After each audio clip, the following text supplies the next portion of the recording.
पता है माँ जी, आपको एक बात बताऊं, जब आप लोग मुझे देखने के लिए आए थे ना, तो आपको देख के मैंने तो पहले सोचा था मैं मना ही कर दूं, क्योंकि जब आपकी शक्ल ऐसी तो आपके लड़के की कैसी होगी।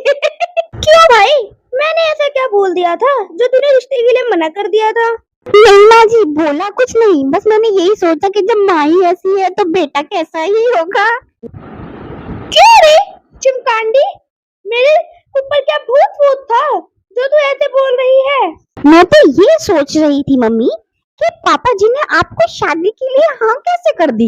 बहू स्वीटी की आदत हर कोई जानता था कि वो मजाक मजाक में बहुत कुछ ऐसा बोल जाती है जो सामने वाले को बुरा लग जाता है। क्या है माँ, तुम भाभी की ऐसी बातें क्यों सुन लेती हो? अरे, क्या कभी अपने आप को शीशे में नहीं देखा? कहाँ मेरा भाई और कहाँ ये? मोहन और पायल को गुस्से में देखते हुए राजकिशोरी जी उन्हें शांत कराती हैं और थोड़ी ही देर में डोरबेल बजती है और उनकी पड़ोसन शर्मा आंटी आती। भाभी जी, मेरा मुन्ना नहीं दिख रहा, क्या आपने देखा है? अरे बेटा परेशान ना हो, मैं अभी देखती हूँ। क्या पता हमारे ही घर हो। वैसे भी तुम्हारा मुन्ना खेलने के लिए कभी कभार हमारे घर आ ही जाता है। अरे यार मम्मी, भाभी से पूछो ना, वो वैसे भी इनके मुन्ने के साथ खेलती रहती हैं, क्या पता उन्हीं के पास बैठा हो। बहू, ओ बहू, तूने क्या सुशीला आंटी का मुन्ना देखा है? नहीं नहीं, यहाँ मुन्ना नहीं आया। वैसे क्या हुआ? आजकल की माएँ भी बड़ी अजीब है, उन्हें यही नहीं पता रहता उनका बच्चा कहाँ है। अरे भाभी, क्या बोल रही हो? देखो तो उन्हें, वो कितनी परेशान है और ऊपर से तुम। और मैं तो चली अपने कमरे में, यहाँ का मामला कुछ ज्यादा ही गर्म है। सुशीला, तुम परेशान ना हो, हम बाहर जाके तुम्हारे मुन्ना को ढूंढते हैं। क्या पता कहीं ना कहीं खेल ही रहा हो। इतनी देर में पता नहीं उसकी ननद पायल को क्या सोचता है कि वो चिल्ला के बोलती है। अरे माँ, छोड़ो सब कुछ, पुलिस स्टेशन जाके रिपोर्ट लिखवाते हैं मुन्ना की कि मुन्ना खो गया है। पुलिस अपने आप ढूंढ लेगी। पुलिस का नाम सुनते ही बहू स्वीटी मुन्ना को लेकर आती है। पुलिस? पुलिस किस लिए? मैं तो मजाक कर रही थी, ये रहा तुम्हारा मुन्ना। ए बहू, तुझे तमीज नहीं है क्या? कोई ऐसा भी मजाक करता है अपने बड़ों के साथ?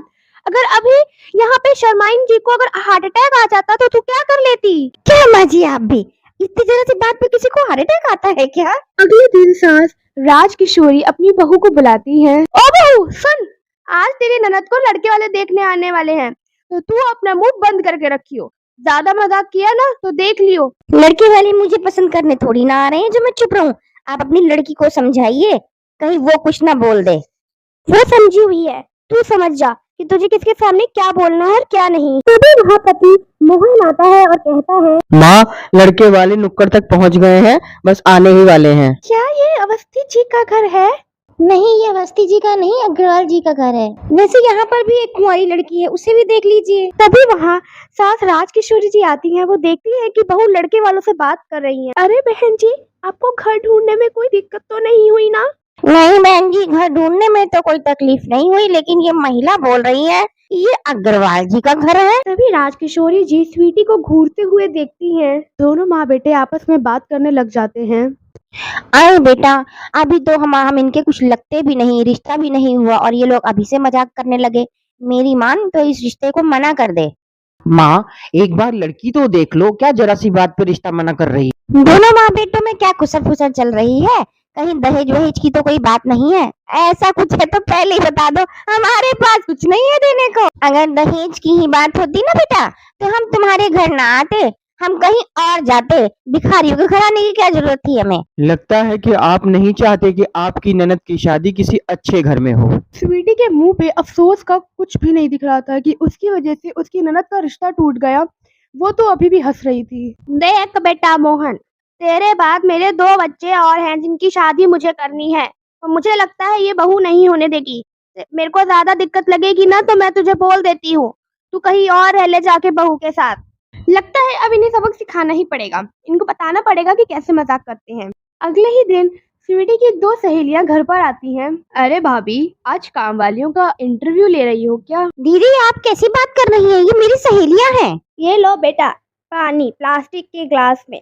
हमारे यहाँ अमीर लोगों को ही खाली दिया जाता है कांच के ग्लास में पानी। सुन स्वीटी, यहाँ पे हम अपनी बेइज्जती करवाने नहीं आए हैं, ये तेरे घर के लोग हमें ऐसे बोलेंगे। अरे वो क्या है ना, जब भाभी की शादी हुई थी तब उनके मायके वालों ने कहा था कि भाभी जो है इंग्लिश मीडियम स्कूल से पढ़ी है, पर आप लोगों को देख के तो लगता है कि जैसे आप आंगनबाड़ी स्कूल से पढ़ी हैं। दीदी मम्मी जी, आप दोनों ये ऐसे क्यों बोल रही हैं? आप दोनों अपने कमरे में जाइए, इन्हें कुछ चाहिए होगा तो मैं देख लूंगी। सुन रही स्वीटी, हम लोग तो अपने घर जा रहे हैं, यहाँ बेइज्जती करवाने नहीं आए थे। आज आप दोनों की वजह से मेरी सहेलियां घर से गुस्सा होके चली गई हैं। क्यों नहीं हो? अब तेरे को समझ में आया कब मजाक करना चाहिए और कब नहीं। और भाभी, आपकी वजह से तो मेरा रिश्ता टूट गया था, और आज आपकी दोस्त जब गुस्सा होके घर गई तो आपको बहुत बुरा लग रहा है। मुझे माफ कर दीजिए मम्मी जी, मुझे समझ में आ गया है कि कब मजाक करना चाहिए और कब नहीं। तो इस कहानी से हमें ये शिक्षा मिलती है कि हमें मजाक वक्त देख के करना चाहिए और ऐसा मजाक नहीं करना चाहिए जो किसी को बुरा लग जाए।